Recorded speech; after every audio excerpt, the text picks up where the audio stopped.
మీరట అడ్డం ఉన్నారట బాబు. ఈ బాబు ఎవరు దగ్గర ఉన్నారు. ఓకే బాబు, రెడీ. రైట్.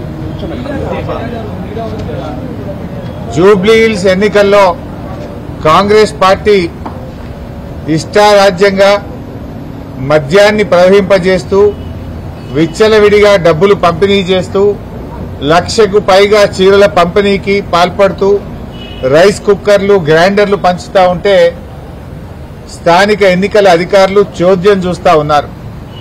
ఈ విషయాన్ని ఈరోజు ఎన్నికల కమిషన్ కు అన్ని వీడియోలతో సహా, ఆధారాలతో సహా, ఫోటోగ్రాఫర్లతో సహా అన్ని కూడా వారికి అందించడం జరిగింది. తక్షణమే ఆయా అధికారులపైన చర్యలు తీసుకోవాలని చెప్పి కోరాం. ముఖ్యంగా కొంతమంది పోలీస్ అధికారులు, కొంతమంది ఎన్నికల నిర్వహణలో ఉన్న అధికారులు పూర్తిగా తొత్తులుగా మారిపోయి కళ్లు మూసుకొని వాళ్ళు ప్రవర్తిస్తా ఉన్నారు.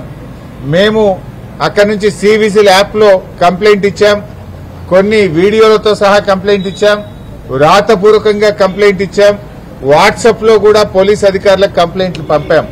కానీ వీళ్లు అక్కడికి వెళ్లకపోవడం, వెళ్లడానికంటే ముందే సమాచారం ఇచ్చి వీళ్లు లేటుగా ఆలస్యంగా వెళ్లే విధంగా ప్రవర్తిస్తా ఉన్నారు. సరే, ఎవరు ఎన్ని ప్రయత్నాలు చేసినా ఓటరు మనకంటే తెలివైనటువంటి వాడు. ఓటర్లు అన్ని గ్రహించగలుగుతున్నారు. నిజానిజాలు గ్రహించి ఓటర్లు తగిన రీతిలో తప్పకుండా బుద్ధి చెప్తారు.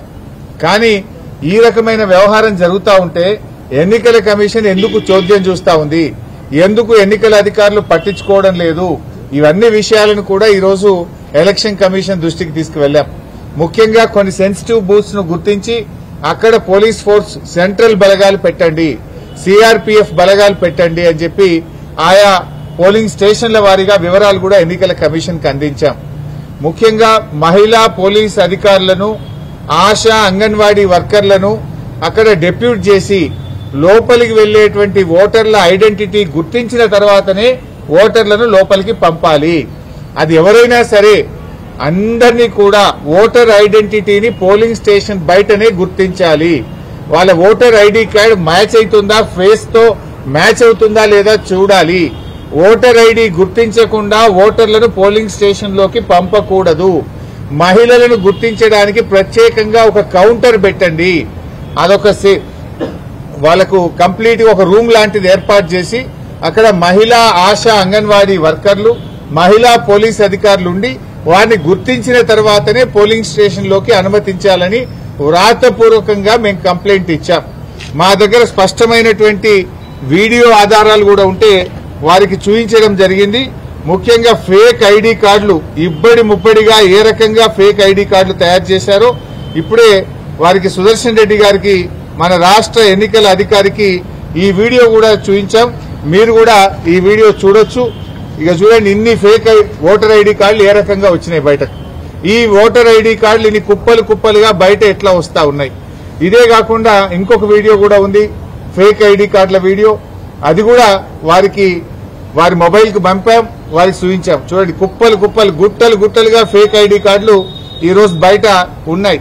ఈ గుట్టలు గుట్టలుగా ఫేక్ ఐడి కార్డులు ఏ రకంగా వచ్చినాయి, మరి ఎన్నికల అధికారులు, పోలీసులు ఏం చేస్తా ఉన్నారు, ఈ ఆధారాలన్నీ వారికి చూపించడమే కాదు వారి మొబైల్ కూడా పంపాం. ఎలక్షన్ అబ్జర్వర్, ఇతర రాష్ట్రాల నుంచి వచ్చినటువంటి ఎలక్షన్ అబ్జర్వర్స్ కూడా ఇవన్నీ కూడా ఇవ్వడం జరిగింది. ముఖ్యంగా ఇవే కాకుండా చీరల పంపిణీ వీడియోలు, డబ్బు పంపిణీ వీడియోలు, అన్ని వీడియోలు కూడా ఈరోజు సుదర్శన్ రెడ్డి గారికి ఇచ్చాం. వారైతే మాకు ఈరోజు చెప్పారు, తప్పకుండా మేము యాక్షన్ తీసుకుంటాం, ఆ అధికారుల మీద చర్యలు తీసుకుంటాం, అవసరమైతే స్వయంగా నేనే విజిట్ చేస్తానని కూడా చెప్పారు. ఇలా యూసఫ్గూడలో కాంగ్రెస్ పార్టీ కార్యాలయం నానుకోనే పోలింగ్ బూత్ ఉన్నది. అసలు కాంగ్రెస్ కార్యాలయం అనే షిఫ్ట్ చేయాలి, పోలింగ్ బూత్ అనే షిఫ్ట్ చేయాలి. గోడనే అడ్డం 100 మీటర్ల లోపు కాంగ్రెస్ పార్టీ కార్యాలయం ఉంటే మీరు అక్కడ ఎట్లా పెడతారు polling booth? Either you shift the polling booth are shift the Congress party office అని దాని ఆధారాలు కూడా వారి ముందు పెట్టడం జరిగింది. ఎంత జోక్ అయిపోయిందంటే ఈ రాష్ట్ర ముఖ్యమంత్రి పాపం ఆయన చెమటలు పడుతున్నట్టునే ఆయనకు. ఇవాళ 6 గ్యారెంటీల మీద రివ్యూ పెట్టిండు. నాయన రేవంత్ రెడ్డి, నీకు 2 సంవత్సరాల్లో 6 గ్యారెంటీల మీద రివ్యూ పెట్టడానికి ఎప్పుడు టైం దొరకలేదా నీకు? నువ్వు ఆ రోజు ఎన్నికల ముందు ఏం చెప్పావు? మొదటి అసెంబ్లీలోనే 6 గ్యారెంటీలకు చట్టబద్దత కల్పిస్తామని ఆ రోజు ప్రజల ముందు చెప్పారు. ఎన్ని అసెంబ్లీ సమావేశాలు జరిగాయి, ఎన్ని కేబినెట్ మీటింగులు జరిగాయి, ఏ ఒక్క రోజు 6 గ్యారెంటీల మీద చర్చించకపోతివి. ఇవాళ 6 గ్యారెంటీలు యాడికి వచ్చినాయా నీకు? అంటే నీకు చెమటలు పట్టినాయి. నీకు ఇవాళ గల్లీ గల్లీ తిరుగుతున్నావు, మోకాళ్ళ మీద తిరుగుతున్నావు బిడ్డ. నువ్వు ఇవాళ 6 గ్యారెంటీల మీద రివ్యూ చేస్తున్నావు అంటేనే నువ్వు ఓటమిని అంగీకరించినవు. 6 గ్యారెంటీల మీద 2 ఏళ్లలో ఎందుకు రివ్యూ చేయలేదు? 100 రోజుల్లో 6 గ్యారెంటీలని ప్రజలకు హామీ ఇచ్చి 700 రోజులు గడుస్తుంటే ఎన్నడూ రివ్యూ ఎందుకు చేయలే? ఇవాళనే నువ్వు రివ్యూ చేస్తున్నావంటే ముఖ్యమంత్రి ఇంకా ఓటర్లను మభ్యపెట్టడానికి, ఓటర్లను మోసపుచ్చడానికి ముఖ్యమంత్రి ఇంకా డ్రామాలు ఆడుతున్నాడు. ముఖ్యమంత్రి ఇవాళ ఏ రకంగా దివాలాకోరు రాజకీయాలు చేస్తున్నాడో రాష్ట్ర ప్రజలకు, జూబ్లీ హిల్స్ ప్రజలకు అర్థమైతా ఉంది. నువ్వు ఇంకా ఎన్ని డ్రామాలు ఆడినా, ఎన్ని నాటకాలు ఆడినా జూబ్లీ హిల్స్ ప్రజలు నిర్ణయించుకున్నారు. వాళ్ళు న్యాయబద్దంగా ఆత్మసాక్షిగా వాళ్ళు ఓటు వేస్తారు. సో ఇవన్నీ కూడా ఎలక్షన్ కమిషన్ దృష్టికి మేము తీసుకుపోవడం జరిగింది. Any other point? Thank you very much.